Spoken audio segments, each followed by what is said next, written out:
তারেক রহমানের দেশে ফেরা নিয়ে এবার স্পষ্ট বার্তা দিলেন পররাষ্ট্র উপদেষ্টা তৌহিদ হোসেন বলেছেন, বিএনপি ভারপ্রাপ্ত চেয়ারম্যান তারেক রহমান দেশে আসতে চাইলে অন্তর্বর্তী সরকার একদিনের মধ্যে ট্রাভেল পাস ইস্যু করবে।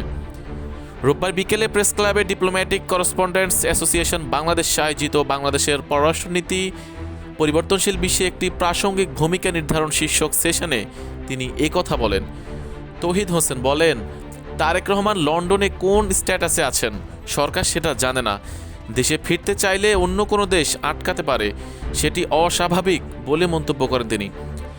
জুলাই গণঅভ্যুত্থানে বাংলাদেশে যে পরিবর্তন হয়েছে, প্রতিবেশী দেশ ভারতে তার সঙ্গে মানিয়ে নিতে সময় লাগছে উল্লেখ করে পররাষ্ট্র উপদেষ্টা আরও বলেন, আশা করছি দুদেশের মধ্যে ওয়ার্কিং রিলেশন দ্রুত স্বাভাবিক হবে। তৌহিদ হোসেন বলেন, সাবেক স্বরাষ্ট্রমন্ত্রী আসাদুজ্জামান খান কামাল ভারতে আছেন, সেটা জানলে অফিসিয়াল কোনো তথ্য জানায়নি দিল্লি। তাকে ফেরত দেওয়ার বিষয়ে আনুষ্ঠানিক কোনো আলোচনাও হয়নি। শেখ হাসিনা ইস্যুতে পররাষ্ট্র উপদেষ্টা বলেন, তাকে ভারত ফেরত না দিলেও ঢাকা দিল্লি সম্পর্ক আটকে থাকবে না। দণ্ডিত হওয়ায় তাকে দ্রুততম সময়ে ফেরত পাওয়ার প্রত্যাশা করে বাংলাদেশ।